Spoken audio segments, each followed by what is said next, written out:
Hey, oh, God. Hey.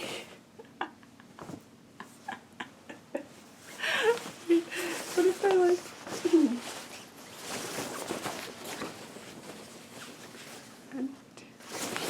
Hey! This isn't gonna work.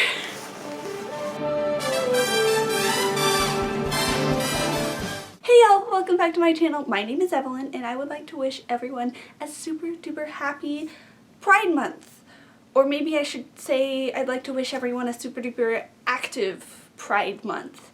I just want to remind everyone that we would not have Pride if it were not for the Stonewall riots, which was several days of very violent protest against, you guessed it, police brutality and the mistreatment of LGBT community by the police in New York City. I don't know when in June this video is going to go up, but right now we are in the middle of several days worth of protests organized by Black Lives Matter in the name of police brutality victims like George Floyd, Breonna Taylor, and Tony McDade. This is by no means a new issue. The entire police system is deeply, deeply rooted in racism, and police brutality has always disproportionately affected Black communities. And it's important for the LGBT community to remember that Pride would not exist if it were not for the Black community, and that we need to be in support of their struggles because we have made so many strides recently because of the actions of Black LGBT people, specifically Black trans women. So if you're watching this video, I encourage you to seek out information, donate if you can, go out and protest, but please, please be careful. We are still in the middle of a global pandemic that is disproportionately affecting Black people. They're more at risk for this virus. If you are a non-Black ally, you need to be doing your part, which is why I'm asking, please, please keep yourself educated and keep donating if you can. I have links to a bunch of information in the description of this video if you want to learn more. So this is the Pride Tag book flag. It was created 3 years ago by the booktuber Common Spence, and I'm going to link to his original video because he did a very brilliant little essay at the very beginning of his video on the meaning of each of the colors in the pride flag. Each of the colors of the rainbow in the traditional gay pride flag has a specific meaning that was given to it by the creator.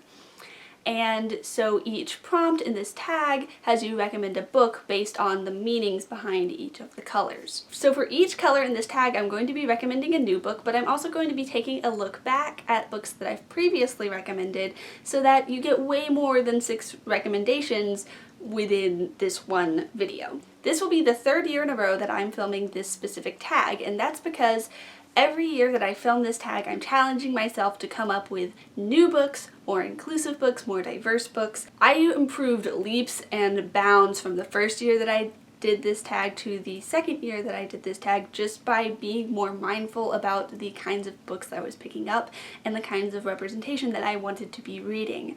This year I have improved a little bit, but at the same time, definitely not as much as I wanted to. I also haven't been reading as much as I was last year, this year because of college, so I feel like I can cut myself a little bit of slack, but there are some things that I do want to call myself out for as I'm doing this video, and you'll see what I'm talking about in a second. Without further ado, here's the Pride Flag book tag, take 3. Color number 1 is red, representing life. Pick a book with a spirited protagonist, totally proud of who they are, someone who gives you life. In the past, I've recommended Queens of Geek by Jen Wilde, which is a contemporary novel set at a Comic-Con, and one of the main characters is bisexual, and Once and Future by Corey McCarthy and Amy Rose Capetta, which is based off of Arthurian legend, but it's set in a futuristic sci-fi world, and the main character is a queer woman of color. This year I'm going to talk about the Diviners series by Libba Bray, specifically the character Ling Chan. So I recently finished reading King of Crows, which was the final book in the Diviners series by Libba Bray. Honestly, I think this is one of my favorite historical fantasy series of all time. I feel like those books are so long and there were so many of them that I was very afraid she was gonna like drop the ball at the last minute, but she didn't. This is a historical paranormal fantasy series set in the 1920s in New York City, and it follows a group of teenagers who all have these weird supernatural powers that they can't quite explain, and they feel drawn to each other because of them. It's a little bit spooky, but in the best way possible. It's very heavily based in like folklore, ghost story type things, and it's talking about what makes America America, so there is a lot of actually like immigrant folklore that gets worked into the storytelling and the world building, which is really cool. And the story touches on things like white supremacy and eugenics and all of these terrible things that were happening in the 1920s that we like to sweep under the rug in favor of the Roaring Twenties aesthetic. One of my favorite things about these books is that at the end of each book, Libba Bray cites all of her research sources. She gives you an opportunity to learn more about the things that she talks about and the issues she discusses in the book. There are so many point of view characters within these books, but if I had to pick a favorite, it would probably be Ling Chan. Ling is the disabled daughter of both Chinese and Irish immigrants, and she does not take shit from anyone. I love her so much because she is a cynic surrounded by ghosts, and yet she still tries to explain all of the phenomenon, including her own ability to walk through dreams, based on her knowledge of science. And that's just, I love that there's a character like that where she never just like fully buys in like, oh, this is magic. She's always like, oh, well, we clearly have powers that allow us to manipulate energy in certain ways, and we don't quite understand them, but like, we can't just create things, nothing comes out of nothing. She made this list because not only is she a sapphic character who has an on-page female love interest, she's also on the asexual spectrum. Now, this book is set in the 1920s, so the word asexual is never used, but it is clear through her descriptions of her experiences with sexuality that she does not experience sexual attraction, nor does she get pleasure from sexual encounters. She is portrayed as being very confident about this fact about herself. She knows that this is a truth. She's only concerned about it because she wants to be able to provide for her partner, but feels as if this is going to be a hindrance to her. There are several thoughtful conversations about it between these two characters, and I perceived it to be very well handled, but of course, disclaimer, I am not asexual, and so if you wanted to know more, you might look into an asexual person's review of this representation. Color number 2 is orange. That represents healing. Pick a book that made you find a deeper meaning or catharsis in your life. In the past, I've recommended The Raven King, which is the final book in Maggie Stiefvater's Raven Cycle series, and I recommended that because it was one of the first times that I read a story and connected with a character, and then they came out and I was like, whoa, what? And then last year I recommended Don't Date Rosa Santos by Nina Moreno. This is a young adult contemporary novel. The main character, Rosa, is bisexual. She is also the granddaughter of a Cuban immigrant, and most of the book deals with her trying to figure out how much of her heritage she has claim to and ways that she can reconnect to that, but also she's trying to save her hometown, and there's a big festival fundraiser, and it's a very, very adorable book, and it always makes me cry. This year I want to talk about one of my recent favorites, which is The Deck of Omens by Christine Lynn Herman. This is the second book in the Devouring Grey duology. I recently read both of these books back to back, and they hit really, really hard, you guys. The main characters, Violet, Isaac, Justin, Harper, and May, are all members of the town of Four Paths, New York's founding families. According to local legend, the 4 founders of this town used magical powers to trap a creature known as the Beast in this sort of pocket dimension called the Grey, and ever since then it's been up to their descendants to keep the Beast locked away, or else it will start to kill people. These kids are haunted. That is like the best word for it. They are drowning under years and years of secrets that their families have kept in the name of protecting their town. or more likely protecting their own power. Some of them are struggling to come to terms with the magical abilities that they've inherited, and then some of them are struggling with the fact they did not inherit these abilities, and how do they move forward without being able to protect the town in the way that they were told they were born to. And then some of them are just dealing with good old-fashioned, like, grief and mourning and loss of family members. They don't always get along, they are not always friends, but when they need each other, they are able to come together and they are stronger together. They learn to fight by each other's sides, they learn to help each other heal from their trauma, and they learn when to let go. And it was so well written, and the prose is beautiful, and it's so freaking atmospheric and wonderful. 2 of the 5 main characters are canonically bisexual. There's also some side characters who are LGBT as well, and there's a conversation in which these 2 characters address their sexuality to each other for the first time, and I was sitting there the entire time just like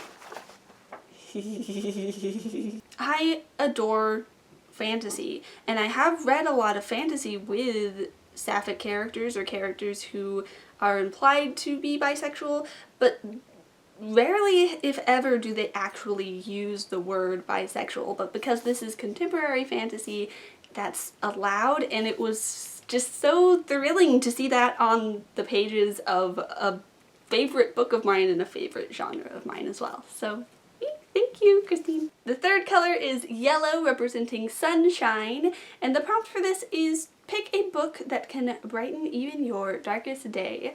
And for the past 2 years, I have recommended Simon vs. the Homo Sapiens Agenda by Becky Albertalli. This was the first book that I intentionally picked up because I wanted to read it because I knew that there were gay characters in it.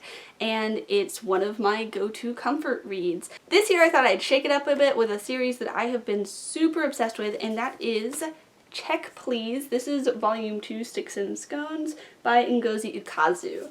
So, this is a graphic novel series. The main character, Eric Biddy Biddle, is an openly gay vlogger. He does baking videos, and he is also a member of the Samuel men's ice hockey team. I did not think that I would ever get invested in a book about a sports team.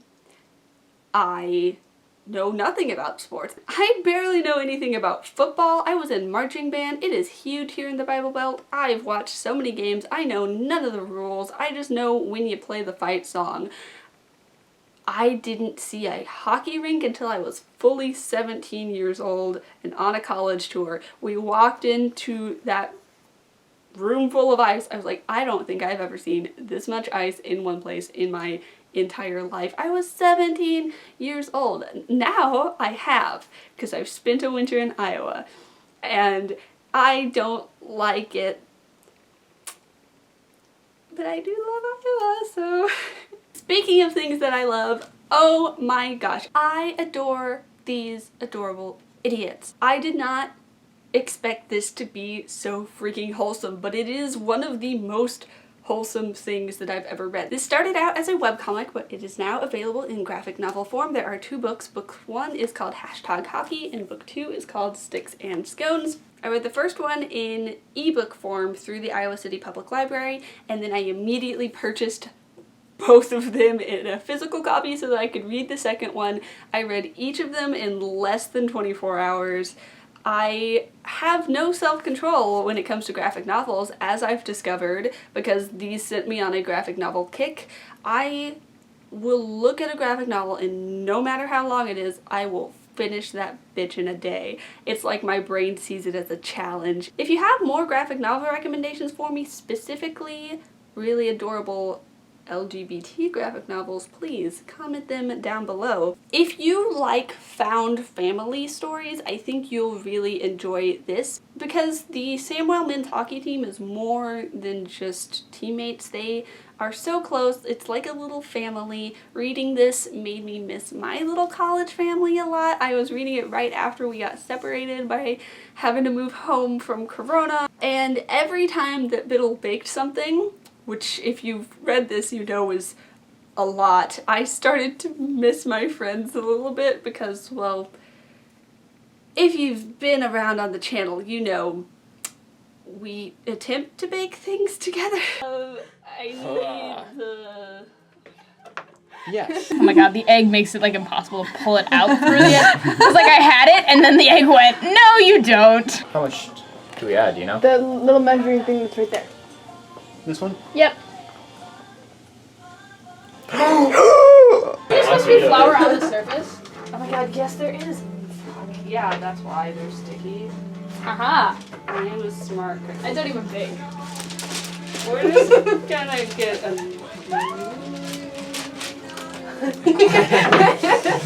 piece of parchment paper. And also just look at this art style. It's so cute. Wait, let me find a not spoilery page. Look how adorable he is. Look at him. Ah, I love it so much. I'm not gonna name names because I don't want to spoil things, but I have not been so invested in a fictional couple in a very long time. The fact that we get to follow this relationship from when they meet all the way through these like actual relationship milestones, it just doesn't just stop when they get together. The story continues past that and through different struggles. I read a lot of young adult romances and we barely see that in straight romance, let alone with LGBT characters, and it was so refreshing and wholesome and adorable and wonderful and lovely, and pure serotonin, I think, is what they printed these pages with. However, I do want a disclaimer. This is the only book that I put on this list by a Black author. It's not the only book by an author of color, but it is the only book by a Black woman. It's not a story about Black characters though. These, as you can tell, these characters are very white. I don't have any books on this list about Black characters. I also failed to get more books about trans and non-binary characters on this list as well. Part of that is because my access to the books about Black queer characters and trans non-binary characters was limited due to Corona, but also part of it is just due to me not being vigilant about what I was picking up and what I was reading. I have pitched myself as someone who reads like an ally and purposefully reads diversely, and so I do feel as if I have failed a little bit in my mission. And so, like I said last year, I am challenging myself to do better. I'm currently have 2 books about Black queer characters checked out. You Should See Me in a Crown by Leah Johnson and Felix Ever After by Kaysen Callender. However, I haven't finished either of those, so I don't feel comfortable recommending them, but if you want to look into them more, I'm putting them out there, and I will be making a video soon, hopefully, where I get to talk about both of those books, because they are highly anticipated for me. You Should See Me in a Crown just released today. I have been on the wait list for Felix for several weeks now. I don't have an unlimited budget to buy myself books, and so my ability to support queer authors and queer authors of color specifically is hindered by what my libraries have. Right now, my access to books is limited to ebooks, and that's a particularly difficult area for libraries to purchase in. But if you're like me and you do not have the money to be purchasing every single new release, I suggest that you start making it a point to start requesting books from your library. Your library on their website should have a spot for you to submit requests for books that you think they should order.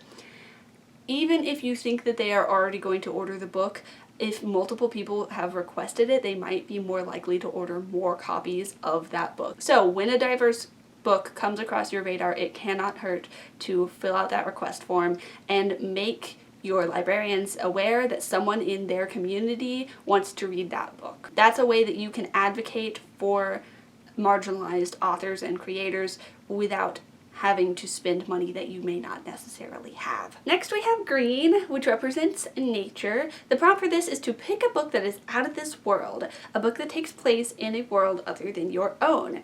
In the past, I have recommended Carry On by Rainbow Rowell. Again, another book that introduced me to the idea of queer characters in literature, but one that I would not recommend as the end-all be-all of gay characters. It's one that is written by a straight white woman, and there are better own voices books that you could probably go look for. And then last year I recommended Priory of the Orange Tree by Samantha Shannon, which is a high fantasy novel set in a world where humans are at war with dragons, and the main romance in that is between two women. This year I'm recommending The Never Tilting World by Rin Chebeka. I was lucky enough to receive an ARC of this book, however, it's somewhere between Oklahoma and Iowa right now being shipped back to me. So I don't have it to hold up, but I do want to talk about it because this book has such cool world building. It's set on a planet that's split in two halves, and the planet is broken. So the two halves have been separated. They used to be unified, and now the world is no longer spinning. And so one half of the world is getting increasingly warm and water has become a shortage, and then the other half is getting increasingly cold and people are freezing, and it's not great. Each half of this world is ruled by a goddess. There are sisters who were supposed to complete this sort of ritual, but somehow it went wrong and nobody knows how, and that's how the world became broken. Now their daughters are being called to return to the site of the ritual and try to fix what went wrong all those years ago. Each of these daughters is a point of view character, as well as their love interests are point of view characters, and one of these relationships is Sapphic, which is why it's on this list. The contrast between this very frozen world and the deserts of the other half of the planet was really cool, and I just really enjoyed all of the dynamics because you have two very sheltered girls. One of them is very kind and the other is growing increasingly cruel for reasons that can't quite be explained, and they're both trying to do what they think is right to help save their planet without knowing that the other one is waiting for them on the other side of the world. There's this air of mystery around it, and it feels very ancient, and I was just very intrigued the entire time. There is supposed to be a sequel, so we'll learn more about this whole world and the history of it, because there's a very rich history underneath the surface. And so if you like high fantasy like this and you're looking for high fantasy with queer characters in it, then I would totally recommend that you check this one out.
And last but not least, we have purple, which represents spirit. For this, we are supposed to pick a book that deals with LGBT and religious themes.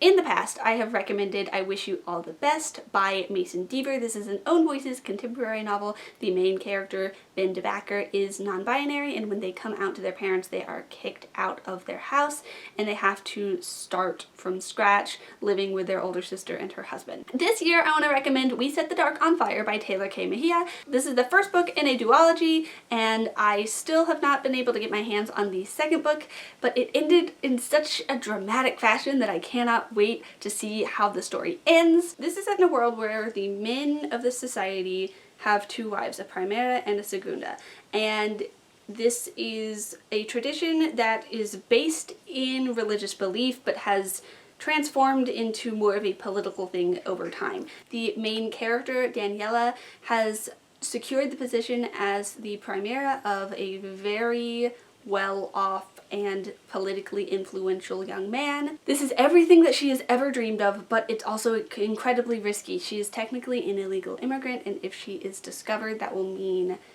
terrible, horrible things for her and her family. She's contacted by this rebellion group and is forced to become a spy for them, or else they're going to reveal her secret.